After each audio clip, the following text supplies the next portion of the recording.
So Mayor Bowser just did a press conference with her response to Donald Trump taking over DC. And I love how she responded to the situation.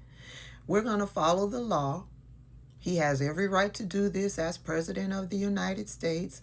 And I'm hoping that they will partner with us for A, B, C, and D. Oh, and oh yeah, the statistics has shown that crime has fallen over the years. But let's work together because we need help with this, and this. Only the way the federal government can help. Here's her part of her and the chief of police. This is what they had to say during the press conference. And we're at a 30-year violent crime low. We're not satisfied.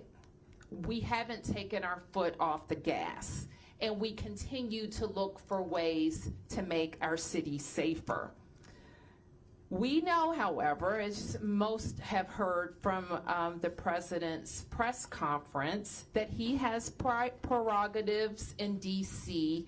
unlike anywhere else in the country, including his authority given by our home rule charter to require the mayor, to require me to supply services of the Metropolitan Police Department. And he also has control and the ability to deploy the National Guard.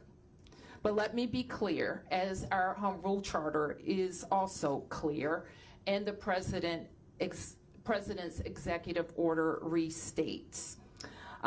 Chief Pamela Smith is the chief of the Metropolitan Police Department, and its 3,100 members work under her direction.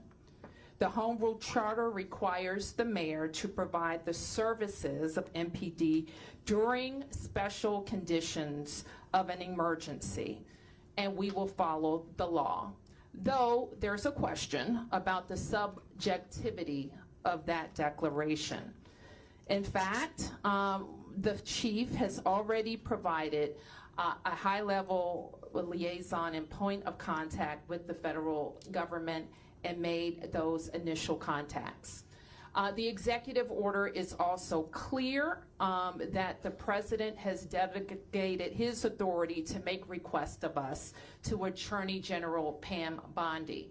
I have reached out to Attorney General Bondi and hope to schedule a meeting soon. My message to residents is this. We know that access to our democracy is tenuous. That is why you have heard me and many Washingtonians before me advocate for full statehood for the District of Columbia.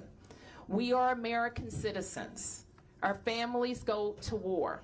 We pay taxes and we uphold the responsibilities of citizenship. And while this action today is unsettling and unprecedented, I can't say that given some of the rhetoric of the past, that we're totally surprised. I can say to DC residents that we will continue to operate our government in a way that makes you proud. We will balance our budgets, we will deploy our services, our kids are gonna start school on August 25th, and we will work with the federal government to do the things that they should do for our city, including making sure that we have the judges that we need, including making sure that all federal parks are supported, not just with law enforcement, but with other clean and safe activities, and including making sure that our economy is supported by rational federal actions as it relates to the federal workforce, federal workers, and federal property in the District of Columbia. So with that, I want to ask Chief Smith to talk about her interactions with the federal forces, federal police and law enforcement that have been engaged in the district over the last several days, and the strategy that she thinks would be important while we have additional federal police officers. Thank you, Madam Mayor. I'm Pamela Smith, the Chief of Police of the Metropolitan Police Department. And as the Mayor stated, we have a responsibility to support the executive order. And one of the roles that I have is to ensure that we work very collaboratively with our federal partners. I know that most of us know in this room, and those of you that are watching on television, that the efforts of the federal law enforcement officers began in our city on Thursday night. I met with the director of the U.S. Marshal, who has been at that point overseeing the operational component of how the federal resources will be allocated and deployed around our city. With that conversation, it was very, very important for me to ensure that not only do we work collaboratively with our federal partners, but we offer up areas across our city where we can work with them in areas where we know that we want to reduce crime. And so that was the effort on yesterday. We spent roughly about an hour just kind of planning and talking through what that's going to look like.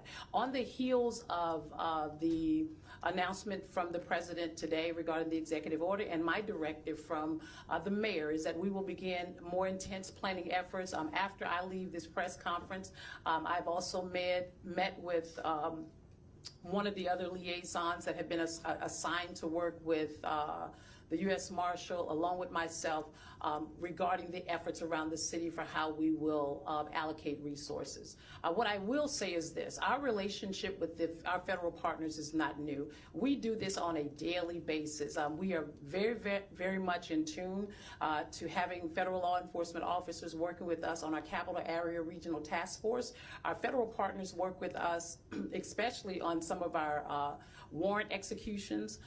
They work very, very closely with us with our Violent Crime Suppression Division, and it is my intent and my police department's intent to continue those efforts. What you will see is an enhanced presence. The second thing that's really important to me, and I'm speaking directly to our community, is that we have a relationship with our community that is very important to us, our community members.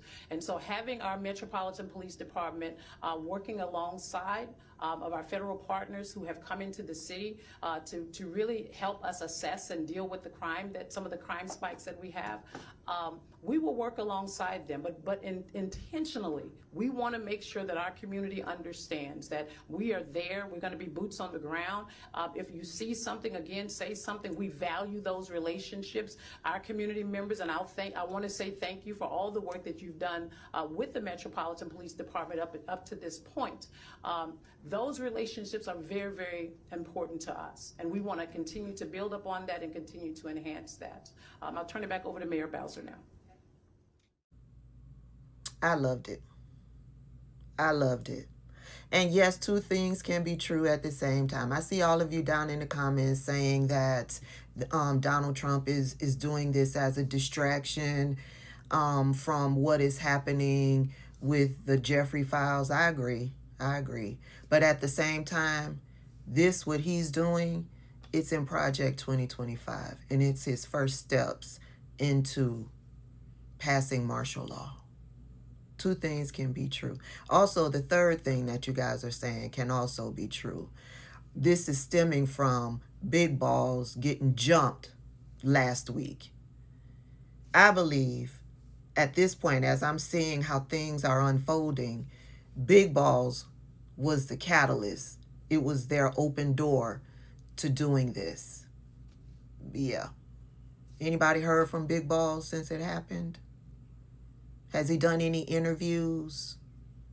No follow-up interviews?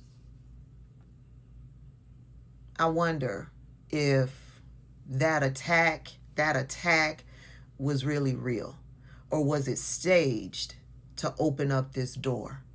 To one, start the process for martial law, and two, to divert attention away from the Jeffrey files. All three can be true.